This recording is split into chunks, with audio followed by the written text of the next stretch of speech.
Booktube, it's Louise, the big head bookworm. Lovely to see you. Hope you're well. Hope you're having a good day wherever you are and whatever you're doing. So I am doing the A to your Q. Yes, I said about a month ago, would you like to ask me a question? If so, I will pick a winner and give them some books. And quite a few of you said, why, yes, Louise, that sounds a rather nice idea, and have sent some questions my way. So I have got the questions here on my laptop, and I'm going to go through them. It's probably going to be more than one video, this, just because there are lots of questions. And when I get started talking about books, as you know, I can go on. I can go on. So beg pardon if I do go on. But we'll work it out. We'll work it out together. I'm including this as part of my Vlogember series. So I am doing a video every day in November. Some of them are short. This is probably going to be one of the longer ones, as well as my normal videos that I do. So I've got some book hauls coming up, and I'm going to do another knitting and crochet chat, another yarn chat. I'm showing little bits of my life, really, and so you see my son, and you see my cats, and you see what I'm up to, and I'm really enjoying doing it. The most amazing thing is the fact that you're watching it and that you're responding to it, and it is joyful to me that you are doing that. I can't express to you how much it has meant to me that you are watching it and commenting on it and thumbs up and just being there. So to everybody, my heart to you, that is just amazing.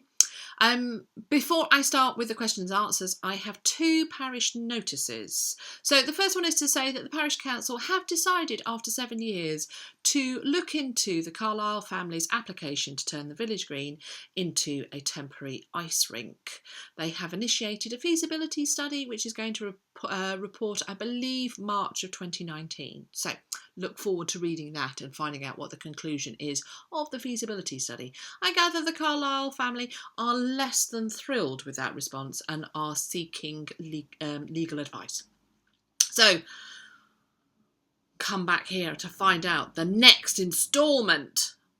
The second parish notice is from the redoubtable Phyllis, the Women's Institute secretary, that has contacted me with an update, with a little report about this month's talk, this month's meeting, and a reminder about next month's meeting. So this month was a talk by John Monk entitled My Instrument, How I Like to Play It, and the Pleasure It Brings to Other People. I gather the feedback has been amazing. It was a fascinating evening with some women saying that they haven't heard or seen anything like it for quite a few years and feel quite overcome. So I'm really sorry I missed it. I must admit it didn't draw me in, but I gather it was a success. Next month is, of course, the December quiz night, and Phyllis is still accepting teams for the quiz night and is accepting questions. There should be questions in batches of 10, and she has reminded me, it's a gentle reminder, but to say no more questions on taxidermy. Thank you so much. And there we go. Let's get on to the question and answers. So, laptop, are you ready? Ready. Tea, are you ready? Ready. Kitten, sat behind? Ready. Okay, we're good to go. So, the first one, by Caroline. Hello, Caroline. Where is your favourite place to read? Wherever I happen to be. I have no favourite place to read. It's like some people have a reading chair or a reading position. No, wherever I am, whatever I'm doing, I can happily read. I can even read in the car. Not for long, but I can even read in the car. When did your love of reading start? Asked Becky G. Is there a book that started your love of reading? I don't remember, Becky, learning to read. I remember doing Janet and John when I first went to school when I was 5. But I don't remember not reading. I just always remember there being books and reading and picture books and what have you. Is there a book that started your love of reading? Again, not that I can remember. I can't remember a time where I wouldn't have identified myself as a bookworm. It's just always been there for me. I think the first author that I remember devouring was Enid Blyton and the Tales of the Magic Faraway Tree, and then Mallory Towers. Oh, the Mallory Towers series! I read them so many times. I still have my copies, and oh, God, I would go through from the first year to the 6th year, and then start back, and I would reread and not get bored and still find it amazing. I still love them. I wasn't so keen on the twins ones, but the Famous Five, oh my God, I know she's a bit old hat now. People are a bit more sniffy about her, but I still think she's amazing. Secret Seven, oh, just genius. Right, Esteb132 Debrula. Giveaway. I would like to know what your average reading day looks like. I don't have an average reading day, I would say. And then your week. Again, I don't have an average week. How much do you read and how do you squeeze it into life? I am, it might surprise you, but I am an introvert. I'm very much, I would call myself a very high functioning introvert, in that if you were to meet me, you would not find me particularly socially awkward like you can do with a lot of introverts. But I have a very limited amount of time that I spend with people before I really need to retreat. And if I spend too much time with people, it really does affect me, and I do feel like all introverts, I feel absolutely shattered and exhausted, and I retreat into my cave. So I gather that that's probably why I read so much. It is to replenish myself and to replenish my energy, as well as just it is part of me. It is part of my identity. So an average reading day, I would read every day. I don't think a day going past without reading would be shocking to me. A week without finishing a book of some kind is shocking to me. It has happened during this year. This has one of the few years it has happened, but then that's because I lost my mum, and that's a once in a lifetime experience, and it changes you. So yes, I have. So yes, that did happen. How much do you read? I read between 5 and 15 books a month. And how do I squeeze it into life? It is a part of me. It's just that it is part of me. I always have a book with me. I'm always thinking about what book I'm going to read next. I know that sounds really tough, but I'm always thinking about the book I'm reading and the book I'm going to read next. So yeah, how do I squeeze it into life? I also read very quickly. Who is your Sarah Hall? Hello, lovely Sarah. Hello, lovely Sarah. Who is your favourite Agatha Christie detective? Hercule Poirot, and why? He was the first I read. The first Agatha Christie book I read was Dumb Witness, in that green edition up there, and I read it when I was about 9, and I loved Hercule, but I also really loved Captain Hastings, and I love Inspector Japp, and it's because that's why they're my favourite, is the dynamic between them, and it's Miss Lemon, and it's the other characters that you know that are part of the series, and Ariadne Oliver and that. So that's why I like them so much. Carol asks, what is the most favourite book you have ever read? I wouldn't have a favourite. I have lots of books that I have reread many, many times.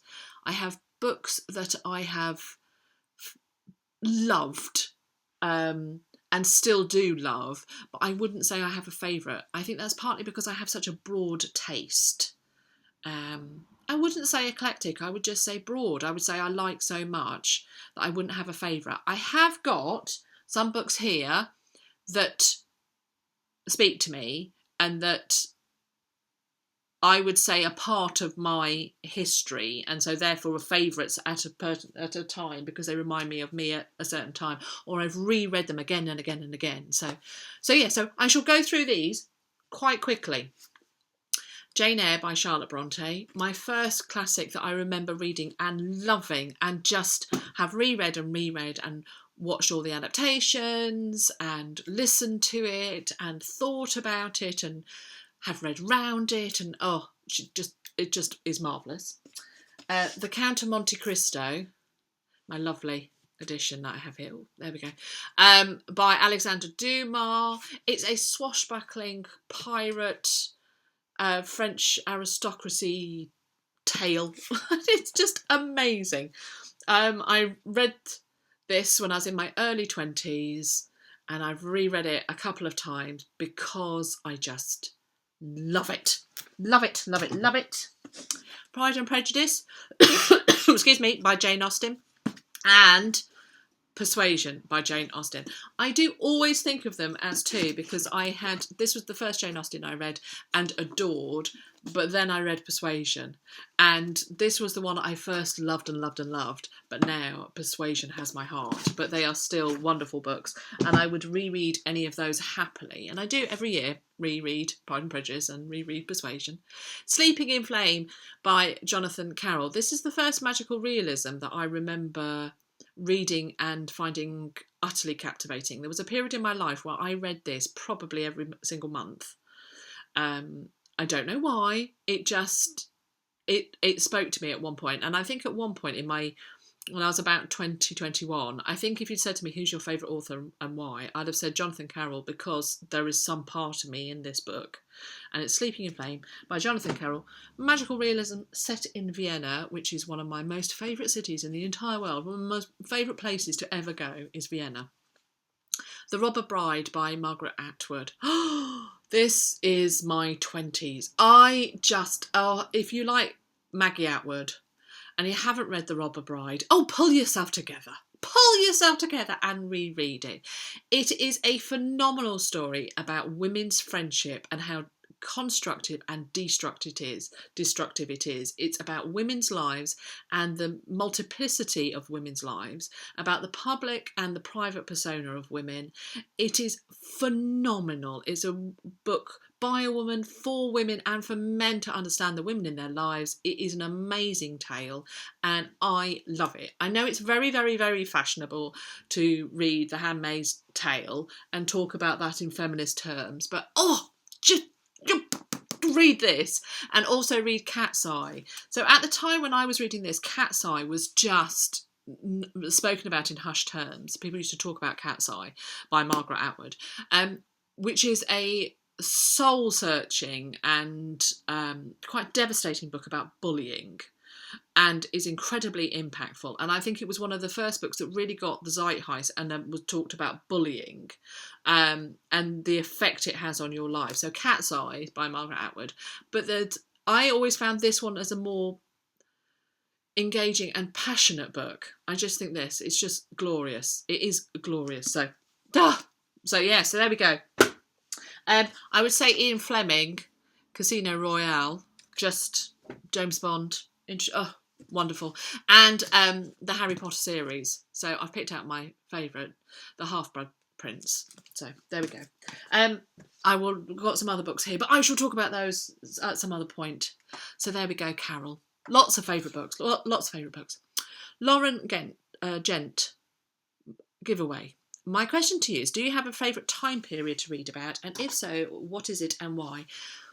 No, but I continuously return to the period between 1910 and 1940. So that even up to 1950. So it's the First World War, the periods between the wars, the Great Wars, and the Second World War. I find it a phenomenal period, and it speaks to me in some way. I can't really identify what it is about it that I am so continuously drawn to and love it so much. I think it was a time of an immense social upheaval and social change. So women were getting the vote, women were going out for working, there was these amazing things that were happening in the wars, and the social change and the immense devastation that the wars brought, the courage and the bravery, and of which we don't understand what it was like. I don't think we can ever understand what it was like to see the men that we live with in your community leave, and what that does and does to the men that go and the women that were left behind, and then when they came back, what they were like and how it changed. And I find it a fascinating period, and I love everything about that period. So that's why I think that is my one I am continuously drawn to, and I buy covers that are inspired by the art from that period. So that's what I would say. Thank you so much, Lauren. That was a lovely question. Molly Rose, my son loved the Tom Gates series you recommended. Well, your son has fabulous taste, Molly, may I say. Do you have any other standalone or series that you recommend for boys? Thank you so much. I would say the Captain Underpants, and the film's come out, and Benedict loved the film. All three of us loved the film, but he really enjoyed the books. So the Captain Underpants series, I would recommend. Beast Quest, not really Benedict's, but I know a lot of boys that do really like the Beast Quest. Also, Charlie Higson, slightly older boys, I suppose kind of 10, 11 up. Charlie Higson wrote Silverfin and one or two books which introduces James Bond as a teenager. And they're quite good. If you bear with me, I shall just go upstairs and have a look and then come back down. Right, books for boys, Molly. And Amanda says, I would like that as well. So here we go, some books for boys. Are you ready? So that's the Captain Underpants. This is... Oh lordy, what's the title of this? Captain Underpants and the Big Bad Battle of the Bionic Booger Boy, Part 2. So they're like this. So they're similar because they are broken up with cartoons. So they are a visual aid as well. And I do think that it makes it easier for both boys and girls. I think girls can read these just as well as boys can. But this is the 7th one. I just grabbed the first one that I could see. So there we go. So there's Captain Underpants I would recommend. I would recommend the idea of giving manga a go and something like Pokemon. If they are interested in Pokemon or interested in games at all or are aware of Pokemon and games or perhaps watch it on the television, the manga is actually quite a good way of getting them involved in more intricate stories. So the Pokemon Adventures, this is the first series and this is what it looks like. And of course with manga you don't read left to right, you read right to left. And so it is probably for older boys. They're black and white. But I know Benedict really got into them and then found it easier to pick up other comics and that kind of stuff.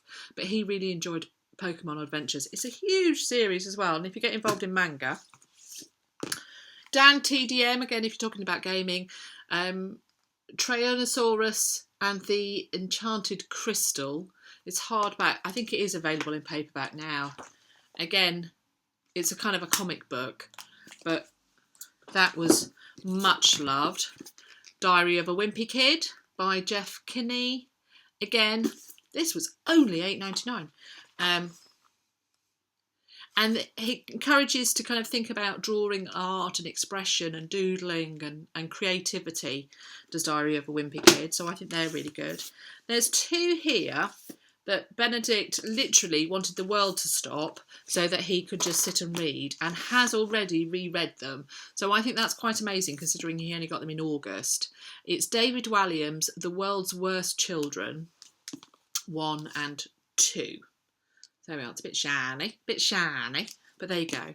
So David Walliams, The World's Worst Children. I'm not a particular David Walliams fan. I find them a bit cool. I find emotionally they're quite cool. However, these are short stories and they're very farcical, but engaging.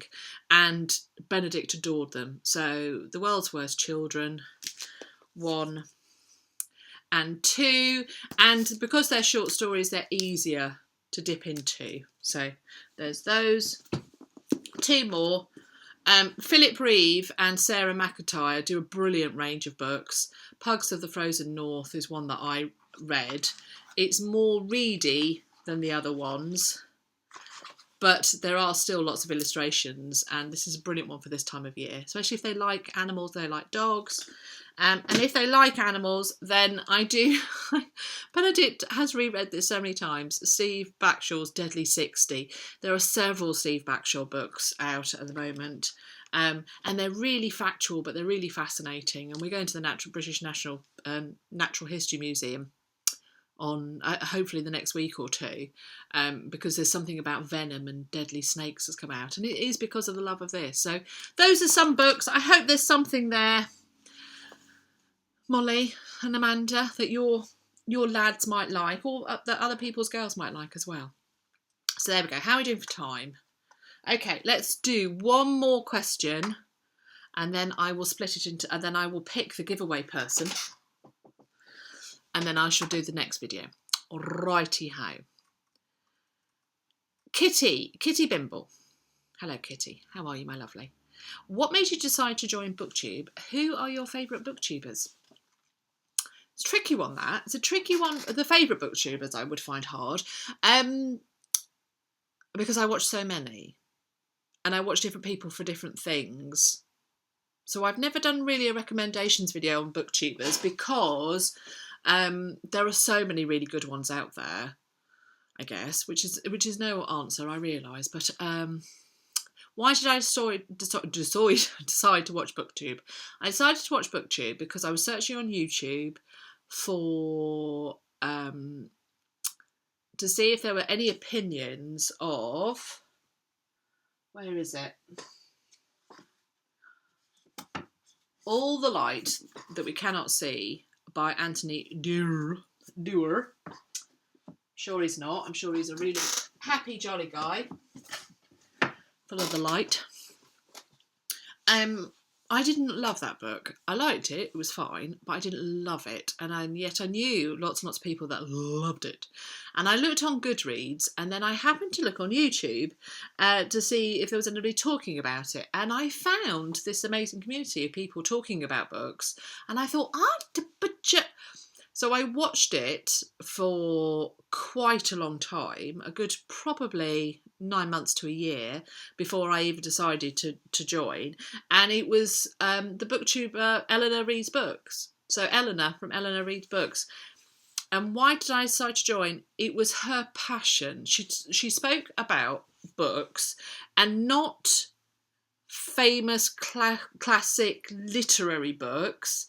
She talked about this, YA community and these YA books, and she read them with such verve, and she spoke about them with such passion. I wanted to join in the conversation. I wanted to talk about the books that I was reading and that I felt passionate about, and the fact that I was reading books that not everybody read. And I knew quite a bit about books, having been in the book trade. And that's why I decided to join. I am not the most experienced reader, and I'm not I know that. And I think partly when I look at my reading, I think because I read such a broad way, I don't read in depth in certain things. There are certain genres I'm pretty good about, because I do read a lot of them. But then I do have big gaps, like everybody. There are so many books out there. We all have gaps, don't we? But I felt as though I had a slightly different opinion about books, and I had some experience in dealing in the book trade, and had some experience for being a reader for so many years, and could talk about books that were big in the 80s and 90s and early thousands, rather than just what was out right now, because I read all of those kind of books. So that's why I decided to join Booktube. I was also a woman in my 40s, and I see more women in their 40s and more men in their 40s and 50s coming and joining the conversation.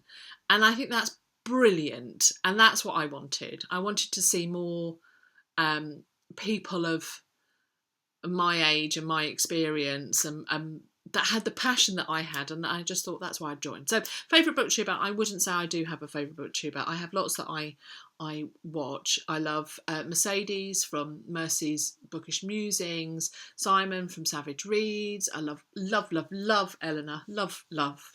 I love Janet from Swirly Girl Books. Oh, I can't remember now. I like Woman versus Books. I love... you know, there are so many. Headless Books, have you looked at Headless Books? Sophie Carlon from Australia, she's amazing. There are so many, and I hesitate to say any more because I know I'll be forgetting people that I watch all the time. Katie from Katie Howe and her bump.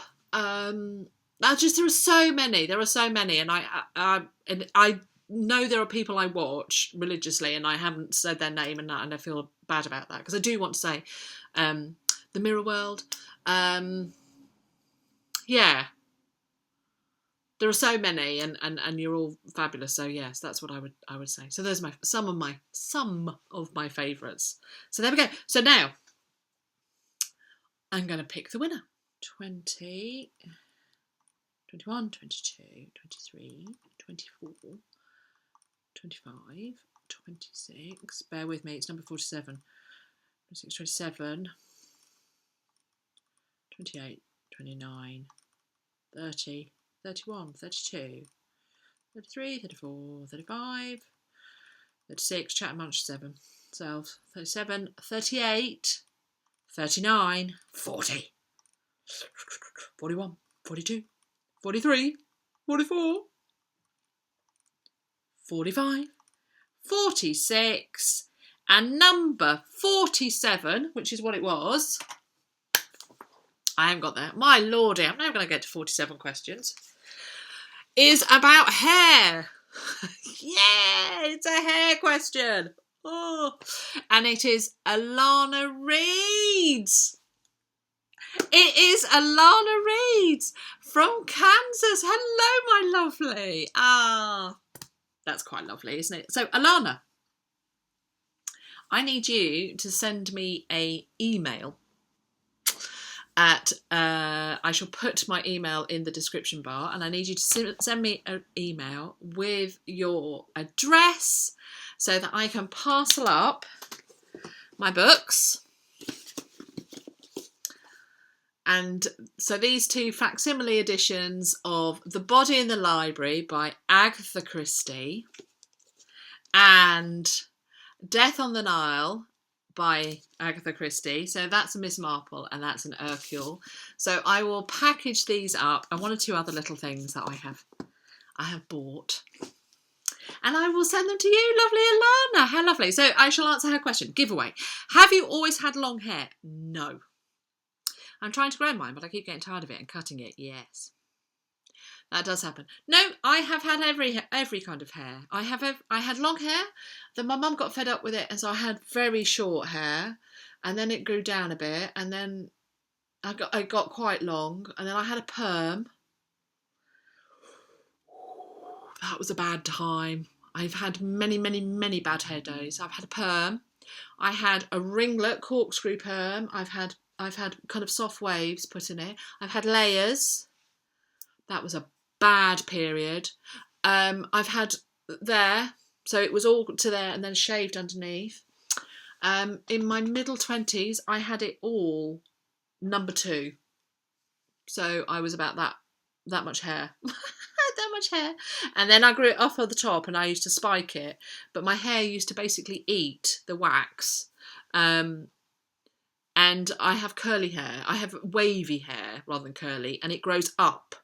So when it's short, it grows up. And that is the reason why I have long hair, to pull it down so that, because I have very thick, very long, I have very strong wave, and it literally just grows up. And I get this kind of halo effect. And I probably could do Marge Simpson. So yeah, so I haven't always had long hair. It is the best way for my hair is it to be long. It is the most manageable when it's long. I'm able to do more with it, and so yeah, that's why I have long hair.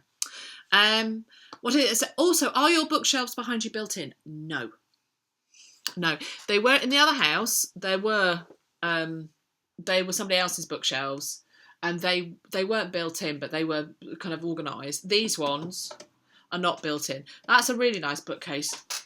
This one is not a really nice bookcase, and we want to get rid of. We've got 2 of them, and we need to get rid of them because they're not very stable. I've got. Oh, that was a question from Crazy Crazy for Books. She asked, approximately how many books have you got? At the moment, I've got about 3,500. About, I think. About 3,500, I would say. Yeah, I've probably got about that. It tends to go 500 more, 500 less, I would say. Because I get rid of books all the time. I'm not very precious with books, but I would say probably about 3,500 at the moment. What is your favourite tea? Just normal builder's tea, black tea. How do you take it? White, no sugar, please. Also, please tell us, how is Lionel? Oh, I don't know. I don't know how Lionel is. I always think of Lionel. I do always think of Lionel. He's a constant thought for me. But yes, I shall think of Lionel even more. So Alana, that's a great way to end this one. It's quite a long video. I hope if you managed to get to this point, yay! You are utter stars. I'm now going to get myself another drink and I'm going to have a go at doing part 2, which I will release in a couple of days. And I hope to see you again. Lots of love. This has been fantastic fun. I hope you've enjoyed it too. And let's do it again. Maybe. Bye.